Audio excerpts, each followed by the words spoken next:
After my personal struggle with food left me sick and suicidal, I was struck with the realization that food alone can't fix us. So I set out to discover what could, and what I found changed everything.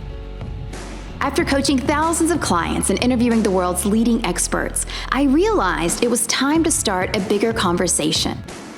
What are you really hungry for? It's great. Ooh, good one. What am I really hungry for? I love that question. It's time to discover what you're really hungry for.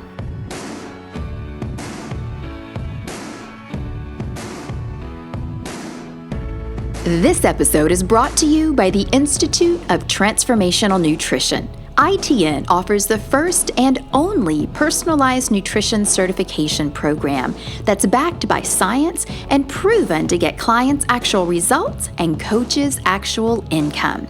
If you're ready to be proud of what you do, feel like you matter, make a difference in someone's life, and actually get paid for it, then visit transformationalnutrition.com to take your first class toward your certification for free.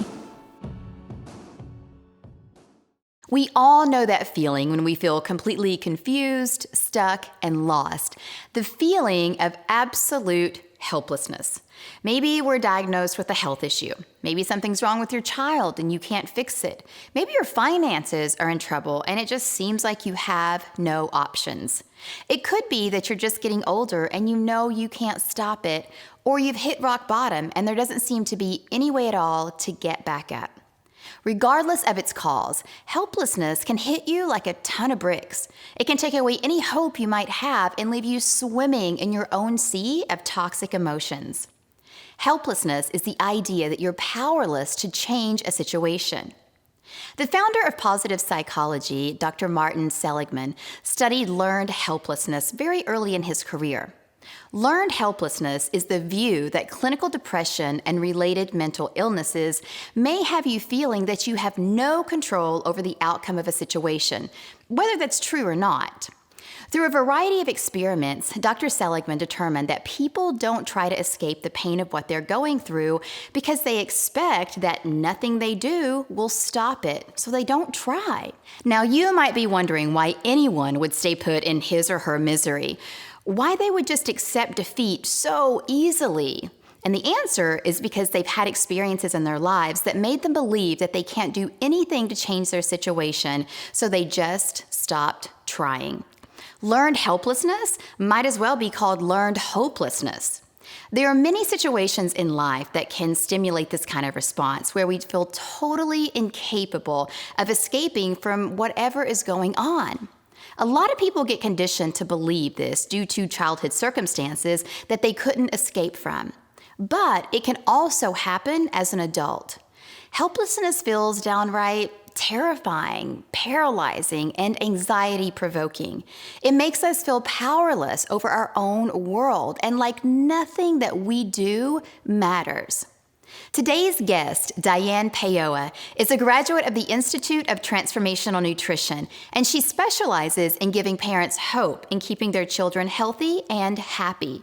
I know from firsthand experience what it's like when a mom can't help her baby, when a mom does everything she can think of to try to ease their discomfort, but she just doesn't know what to do, and she ends up feeling helpless.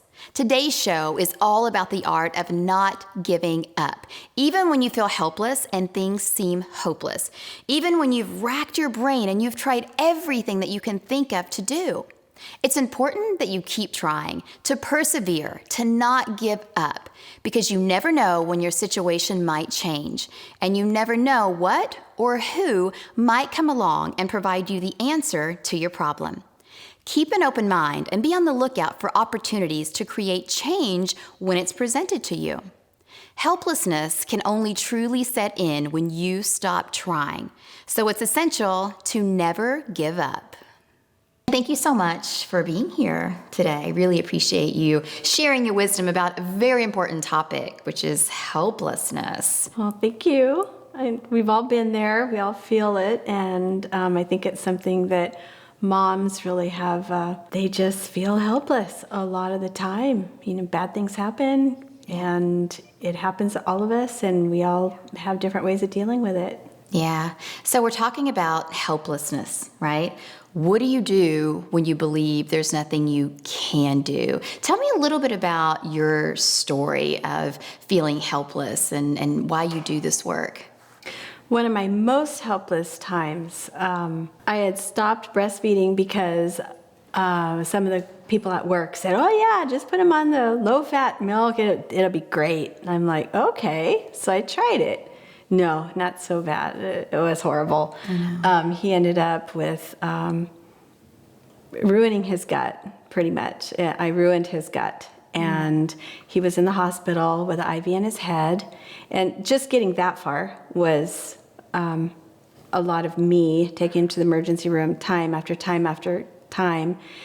And I remember they said, well, feed him Jell-O. So I fed him red Jell-O. Well, he was pooping red Jell-O in the diaper. And I said, okay, because they wouldn't do anything. And I screamed at the nurse, "I'm giving him red Jell-O. He's pooping red Jell-O. Do something now."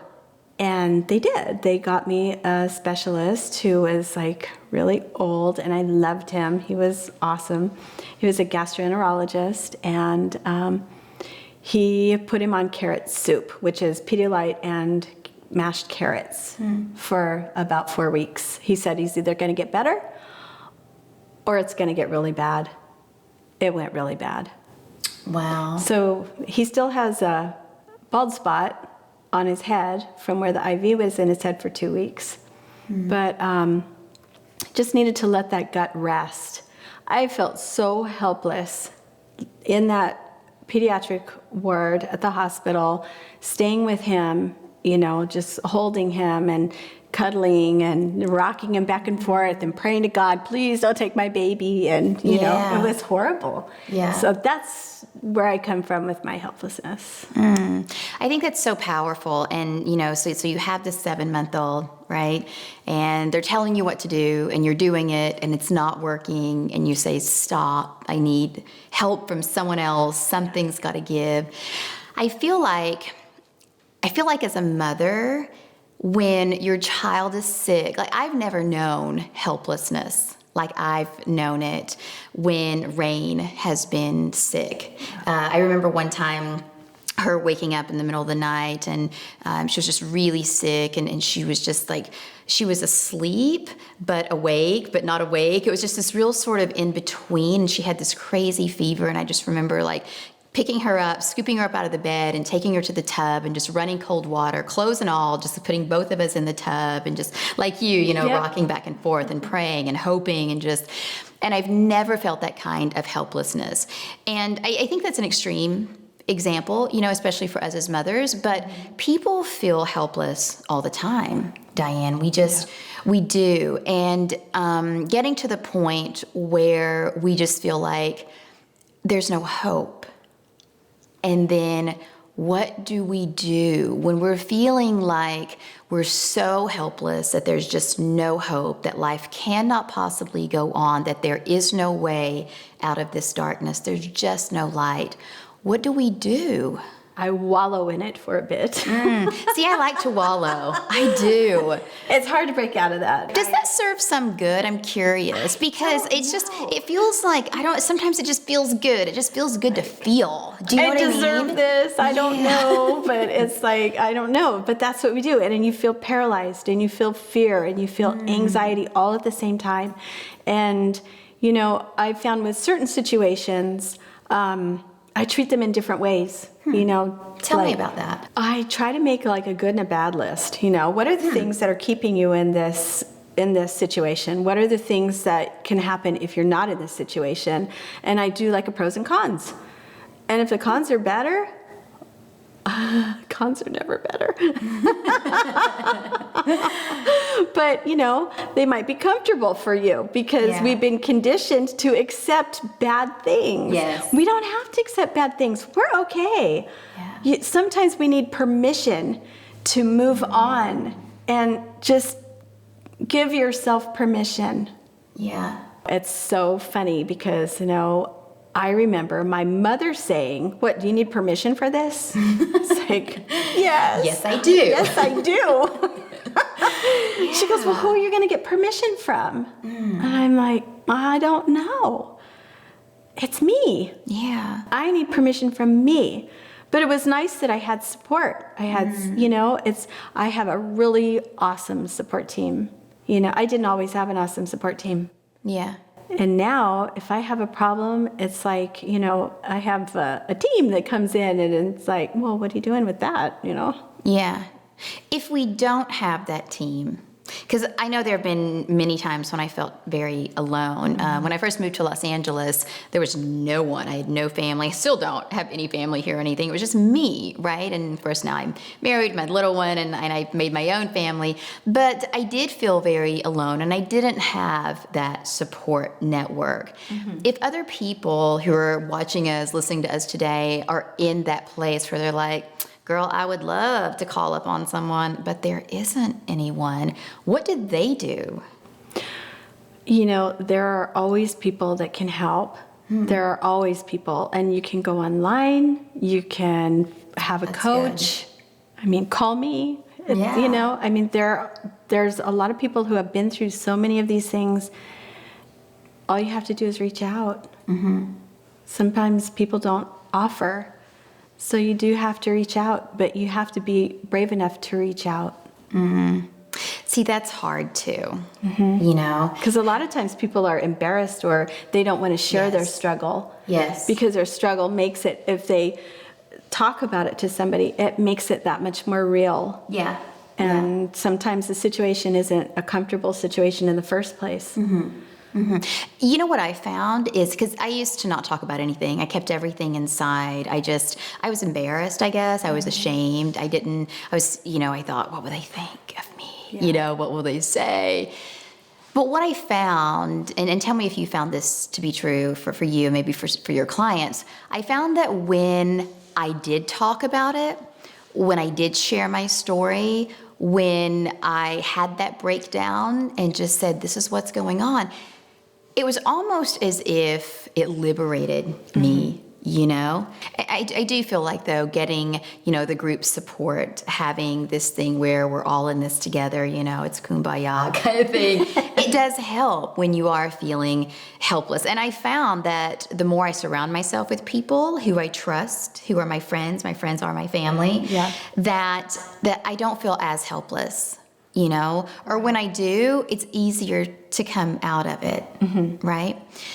I'm wondering sometimes, because there are times when we feel helpless. Something happens. I don't know. It could be anything, right? It could be with our children. It could be with our job, our significant other, it could just be within us, right? But sometimes, and we can get through that. We've talked about, you've given some great tips. Sometimes, Diane, when it rains, it pours. Yeah. And it just doesn't stop, right? It's like one fire after another, after another, after another. And you get to the point where you're just like, are you kidding me? Like, is this life? Is this really happening? Yeah, why me? Why me? Why me, Diane? What do you do then?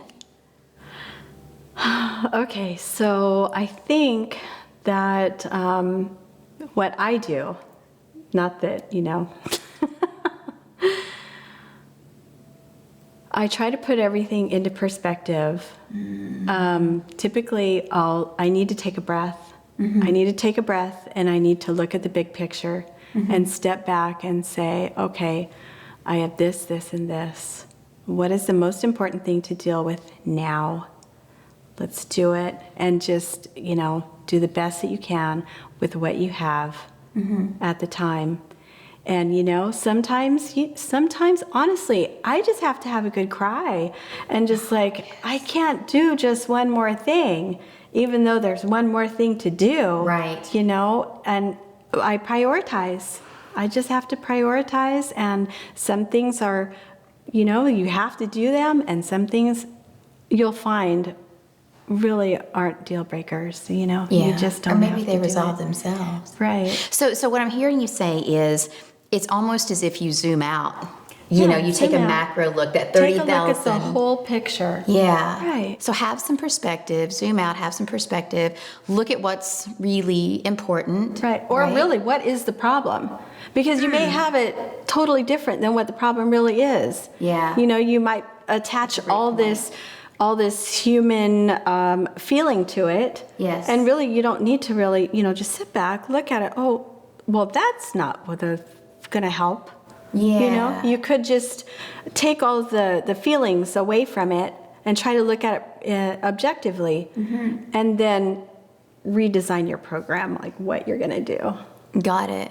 So it sounds like sometimes the problem isn't the problem. Right, it's the way you're handling or reacting to something, and sometimes we cry. I love that you said that because, you know, I feel like somehow we're sort of taught, you know, even when we're young, I mean, speaking of moms and children, I heard so many times growing up, stop crying, just stop crying.